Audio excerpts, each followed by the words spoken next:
everybody, it's Eric. This is Glenda. We are D&E Miniature and Board Games, and tonight, if you've seen the previous video for the other Star Trek Ascendancy expansion, now we are going to show you Dominion War. This is a bigger box. It's a lot bigger box. It's about the size of the Borg box. Which means I probably won't be able to dump all this into the expansion, the Ascendancy box. So if you'll see... If you want to see what's inside, stay tuned.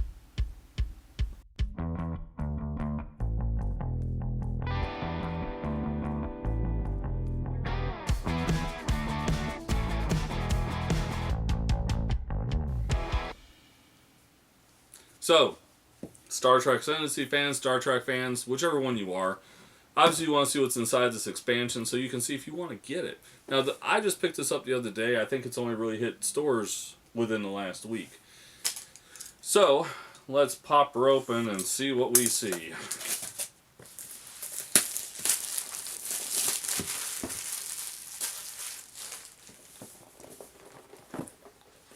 Okay, so with it comes a set of rules for the Dominion War rules, okay? It gives you your setup, command console, it tells you some of the other things that you need to know, wormhole systems, etc. Your major node Dominion, Dominion without Gamma, and Dominion War. Now, anybody who's played Star Trek Ascendancy knows that the rulebook is not friendly. I believe there's a new rule book that came out since the one we have.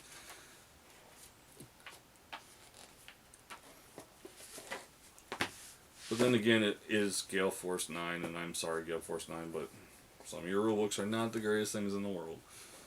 Okay, so you have the Dominion panel here that gives you where you are at with your shields and weapons.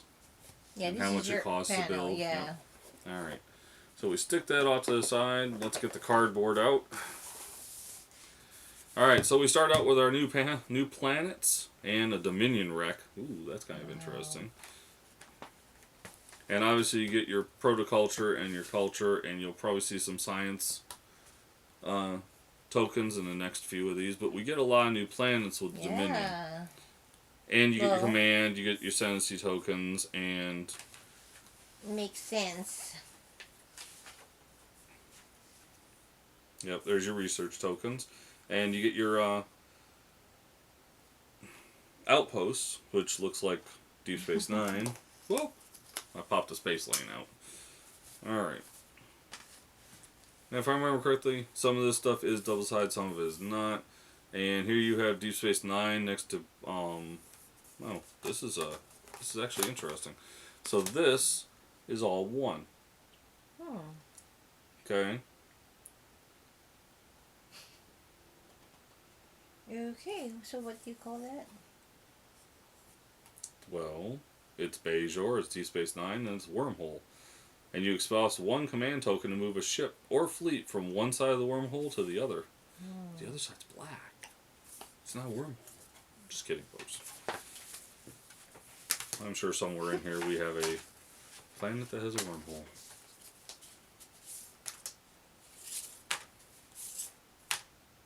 Or not. So Bajoran Hydron Wormhole System Piece.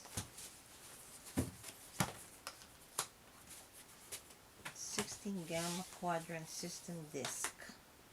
I mean, this is kind of unique compared to what we normally get. Because normally you just have the one, and this one's actually 3. Yeah. So I just found that was kind of interesting. Alright, so we'll look at the fleets first, and you do have your quick reference card, which is your building phase and your command phase for the Dominion. And then we have our fleets. Now we have the normal 1, 2, and 3, like so. And then on the other side, you have your Domination fleet, your Battleship fleet, and your Strike fleet. Now on the Domination fleet, if this fleet has 6 or fewer ships in your recharge stage, you may spend 1 command token to build 1 ship in it. Battleship fleet, exhaust an extra command token to move this fleet. Increase the shield modifier of this fleet by 1 Fleet has a tactical maneuver or retreat move of 1 sector after a space battle or planetary invasion. And then the Strike Fleet. Before either player rolls to hit in the first combat round of a space battle, you may spend a command token to have all this fleet's hit rolls automatically score a hit. That could be kind of powerful in the sounds like it. in a time of need.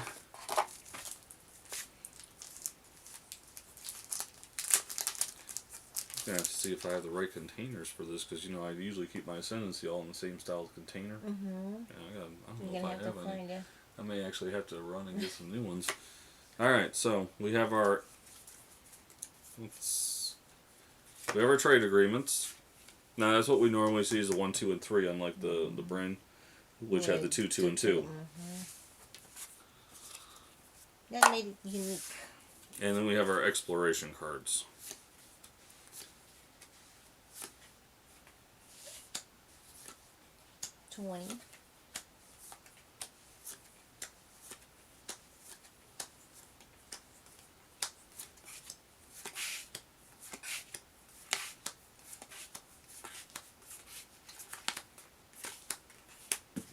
Nice. Now, this is a stack. So what is it? I don't know. Would that be the 30 Dominion? No. Oh, I'm sure there's 30 Dominion in here. That would be... Apparently you have resistance cards, alliance cards, 8 alliance selection cards, 50 alliance cards, and 30 resistance.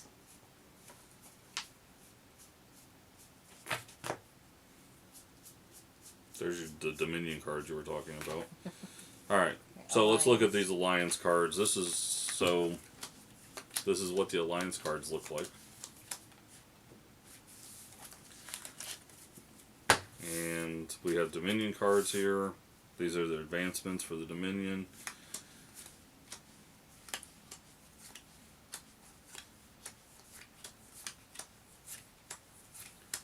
This is what you use your research for, so you can make yourself better.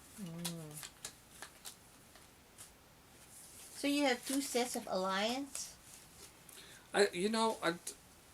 One's blue, one's red, so I'm not really sure. So you should probably have 25, 25.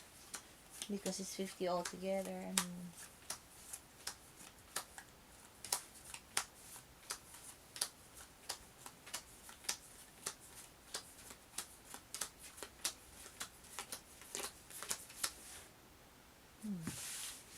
But I'm not sure why you have red or blue. I'm sure in that rule book it explains it. It's a little bit larger than the other one. But yeah, it doesn't look like there's a lot of difference. Just the color.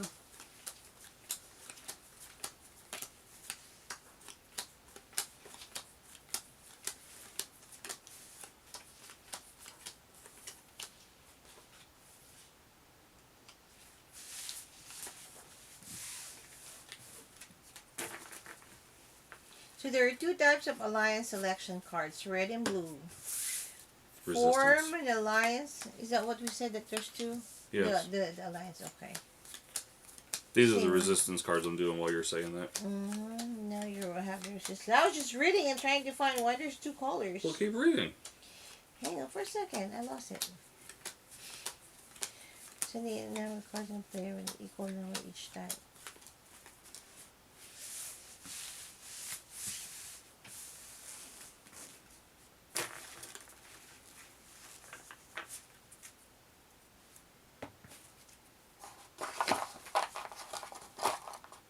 What? We got all the cards out? Okay. Aren't you still trying to figure out why we have a red in them? They just tells you to separate it, like... Form an alliance selection deck with the same number of cards as players with an equal number of each type. So, as we had before, the research, the lithium, and the culture tokens. I like it. It's awesome when you already are placing it, and you have your 3, and you see it growing and growing. Gotta pay attention to those people with the culture ones, though. Now, this is what was different was that, unlike some of your others, this actually has a figure that goes with that you, and it's one of the things. It's one of the things I want to read up on. Oh wow! It's I think it's daunting. supposed to be the founders. I know, that's what I said, right? It's kind of like whoa.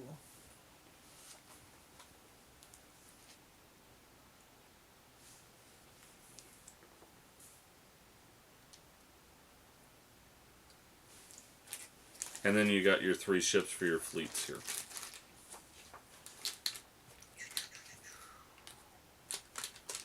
Now, hopefully you're seeing 360 of these. And you got your tokens to build your colonies. And this is where the culture, the dilithium, I was supposed to say protoculture. Protoculture, the dilithium, and the research tokens go around depending on which ones you buy for your colonies.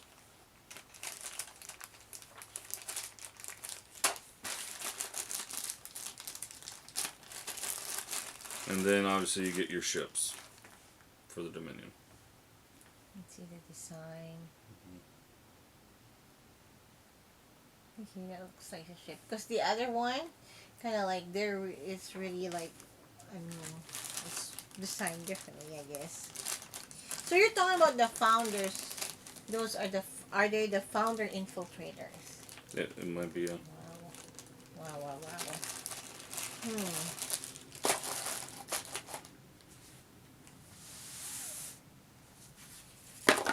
Nice. They're there to observe.